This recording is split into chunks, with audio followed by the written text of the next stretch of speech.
Have you noticed something lately? Everywhere you look, people are just talking about AI. At family dinners, at work, in group chats. Even that one friend who never cared about stocks suddenly has an opinion about artificial intelligence. And honestly, I get it. A few weeks ago, I was grabbing coffee with a friend. I hadn't seen him in months. This is someone who normally talks about, sports, travel, anything other than investing. The first thing he asked me was, what's the next AI stock? Not how AI works, not what companies are actually making money, just which stock could be next. And that's when it hit me. We're entering another one of those moments in the market where people are not just interested in technology. They're interested in the possibility of life-changing returns. Because we have already seen some incredible stories. Take Micron, for example, on this channel. For years, most investors barely paid attention to it. It was a memory chip company. Not exactly the most exciting business in the world.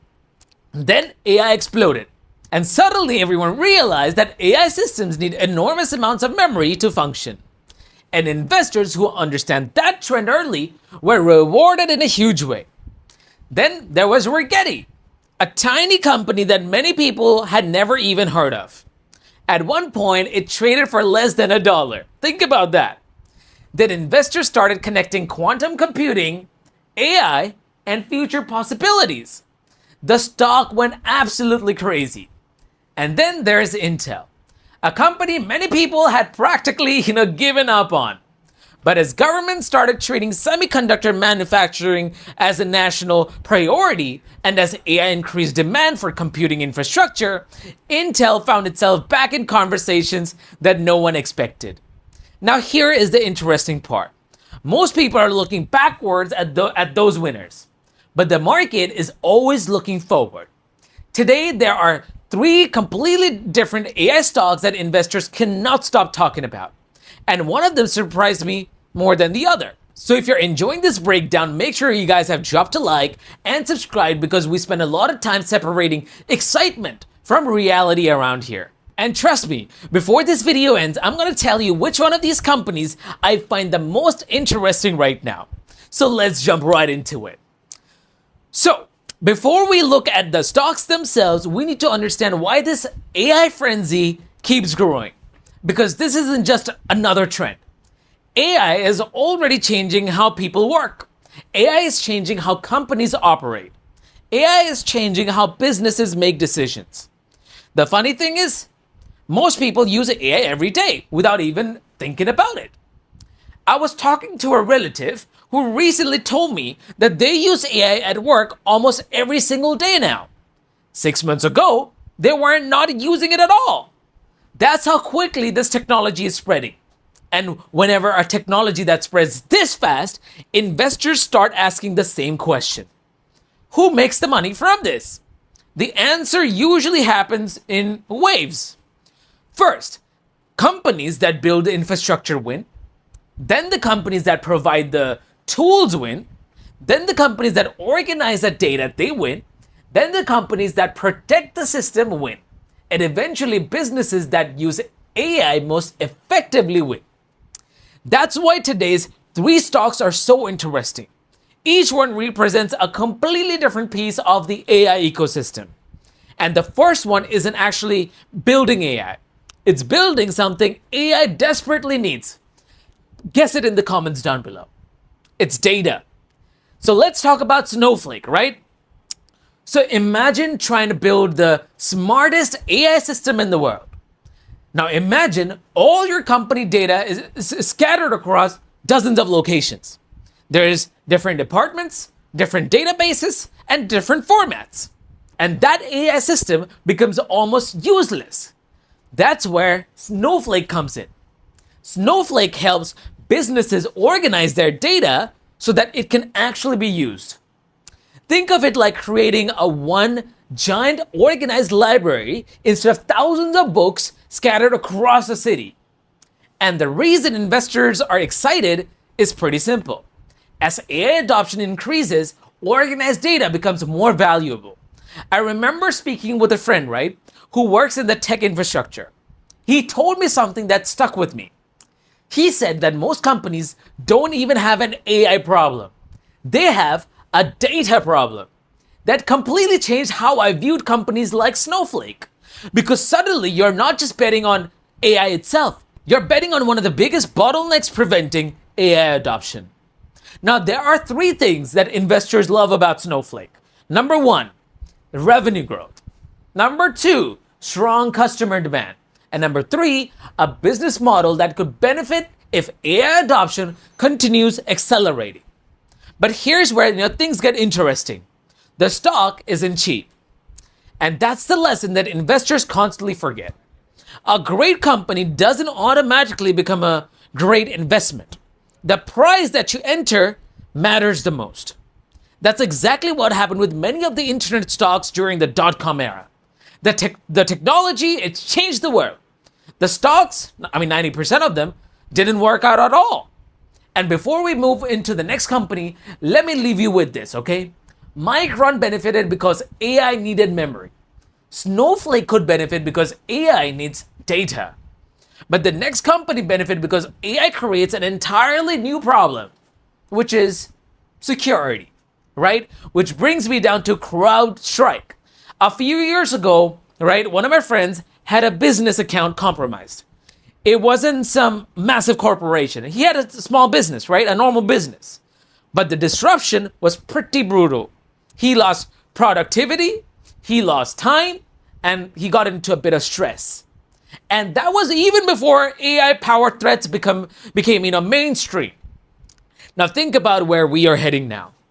AI can help businesses, but AI can also help the one who is trying to cause those problems.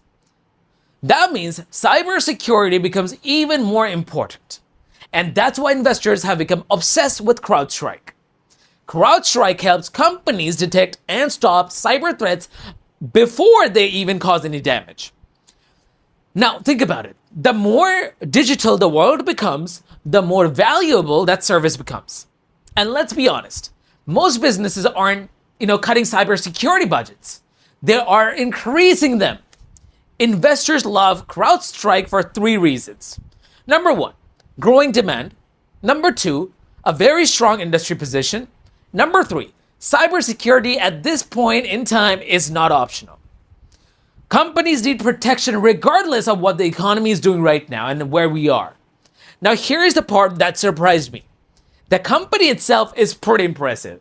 The stock valuation is where things get complicated. And this is where many investors make mistake. They see a fantastic company and assume that the stock must be a fantastic investment. Those are not the same thing. Intel taught us that sentiment can change dramatically. CrowdStrike reminds us that expectations can become very high. And when expectations become very high, even good results sometimes aren't enough. But if CrowdStrike is interesting, the final company has probably created more debate than any AI stock on the market today. Let's talk about the one and only Palantir. Because I still remember hearing about Palantir years ago. Back then, most people had no idea what the company did. Today, it feels like everyone has an option.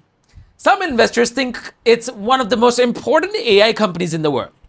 Others think the stock has, gotten way ahead of itself. And that's exactly why it's fascinating.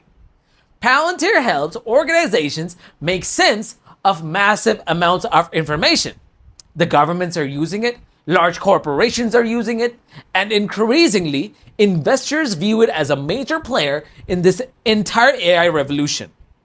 What makes Palantir different is that it's not just selling a product, it's selling decision-making capability.